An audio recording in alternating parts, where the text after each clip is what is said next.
I need to be straight with you about something embarrassing. For 2 summers, I fought ant hills in my lawn the wrong way, and I made every mistake you're probably making right now. Walk outside and count them. 1 by the driveway, 2 near the fence, 1 dead center where your kids wanted the kiddie pool this weekend. You've been mowing right over the top of half of them, telling yourself that's good enough. It's not. Every time that mower blade clips a mound, it scalps the grass down to bare dirt, and the colony rebuilds the hill within 48 hours, usually bigger than before. I know, because I did this for an entire season back in 2017. I sprayed contact killer on every mound in my yard. Watched the ants die on contact. Felt great for about 20 minutes. Then the next morning, the hill was crawling again, because contact spray only kills the worker standing on top. The queen's sitting in a chamber 3 feet underground, and she can replace 1,000 workers overnight.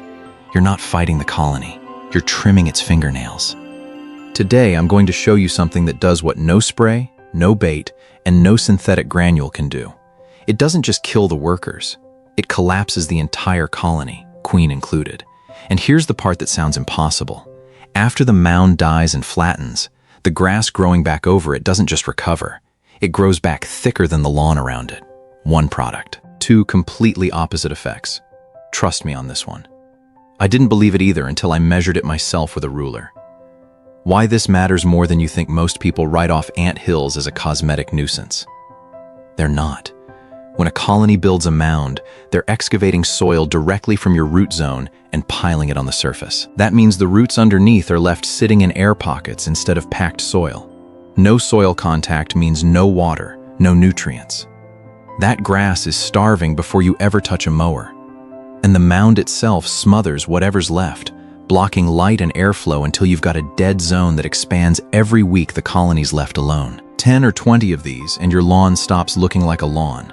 It looks like a minefield. And if you're dealing with fire ants, this stops being a lawn problem and becomes a safety problem. A disturbed fire ant mound can put dozens of stings on a kid or a dog in seconds. Why the chemical approach is rigged to fail. Here's what the pest control industry doesn't lead with. Every synthetic ant killer on a shelf, pyrethroid sprays, fipronil baits, bifenthrin granules, works chemically. They poison ants through contact or ingestion. And chemistry has a weakness. Biology adapts to it. Colonies that survive repeated exposure pass on resistance. Some baits get tested by expendable worker ants first. If those workers die, the colony just avoids the bait entirely. Game over, and you're out another $200 service call. The powder I'm talking about doesn't touch their biology at all. It works mechanically, on their anatomy, and there's no evolving your way around it. The powder. Diatomaceous earth. It's called diatomaceous earth. DE, or fossil shell flour. A fine white powder made from the fossilized remains of diatoms, microscopic algae that lived in ancient lakes and oceans millions of years ago. Their silica shells settled into massive deposits, and those deposits are now mined and sold in a $6 bag at any garden center. Under a microscope, this powder doesn't look like powder. It looks like broken glass. Millions of microscopic silica shards with edges too small to see, but devastating to an insect. When an ant walks through it, those particles cling to its exoskeleton and cut through the waxy cuticle that seals in its moisture. That's the ant's waterproof jacket, and once it's compromised, the ant starts losing water it can't replace.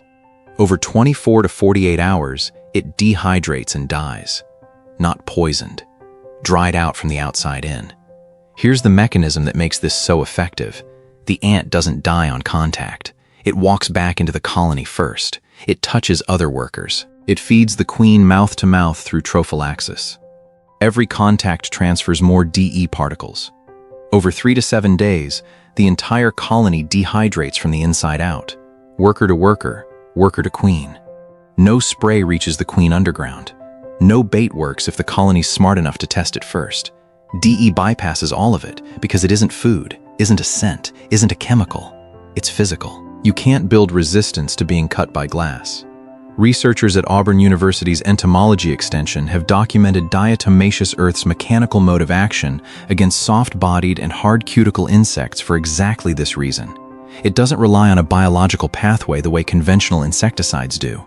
The part that sounds impossible. Diatomaceous earth is roughly 85% silica, silicon dioxide.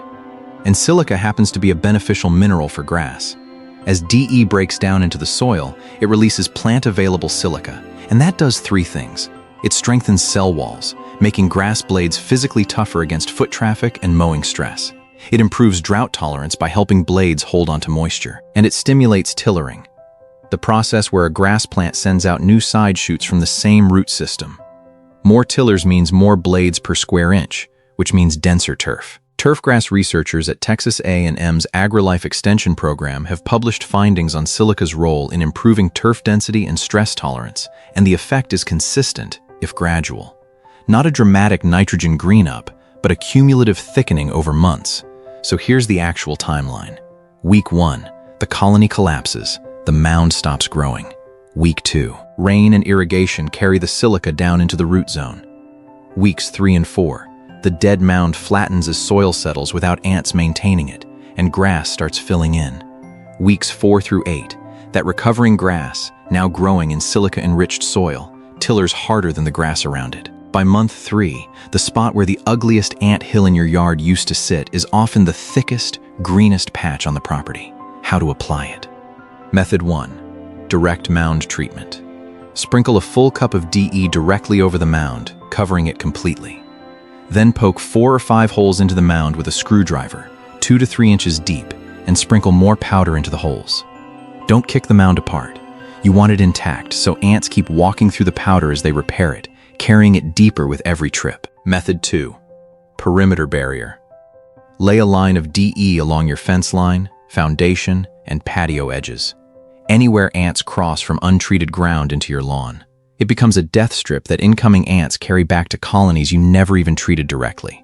Method 3.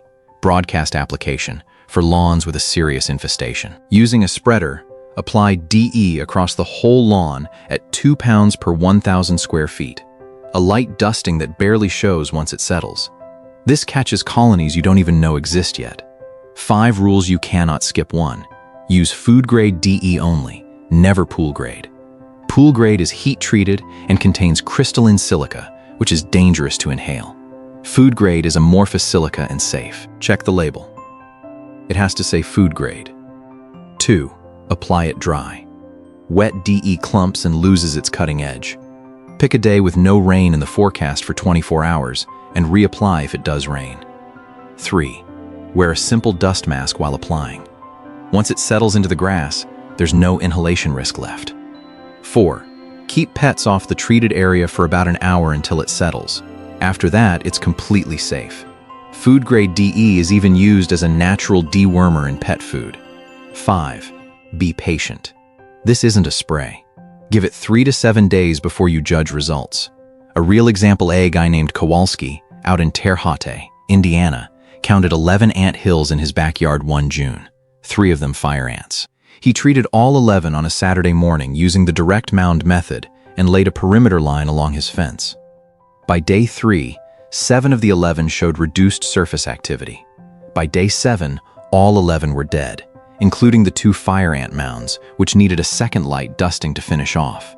Total cost, about $3 worth of powder from a $6 bag. 2 weeks later, he measured blade density where the worst mound had been versus untreated turf nearby and counted roughly 30% more blades per square inch on the treated spot.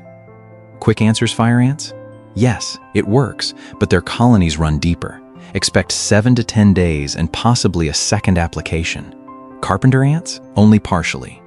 They nest in wood, not soil, so you'd need to apply DE directly to the wood structure, which is a different conversation entirely. Earthworms? Safe. DE only works dry, and earthworm territory is moist soil where the particles lose their edge. Bees? Safe on lawn and soil application, since bees fly rather than walk through it. Just don't apply it directly onto flowering plants where bees are foraging. How often to reapply? Mound treatments usually need just 1 or 2 applications. Perimeter barriers should be refreshed every 2 to 3 weeks, or after heavy rain, through the active season. A full season of ant management with DE. Spring perimeter application, summer mound treatments, a fall follow-up. Runs you about $12 to $15 total. A quarterly professional pest control plan runs $600 to $800 a year, using the same category of synthetic chemical I just walked you through the weaknesses of. I'll be straight with you. The lawn care industry has built an entire business model on convincing you this stuff is too complicated to handle yourself. Some things genuinely do need a professional. Tree removal, major regrading, structural damage. Ant hills aren't one of them. This is a $4 mineral and 10 minutes of your Saturday. Tell me in the comments how many ant hills you're dealing with right now and whether they're regular ants or fire ants. I read every one of them, and I'll tell you exactly how to handle your situation. Subscribe if you want the rest of this system. Every video builds on the last one. Come back in 2 weeks and tell me what happened to yours.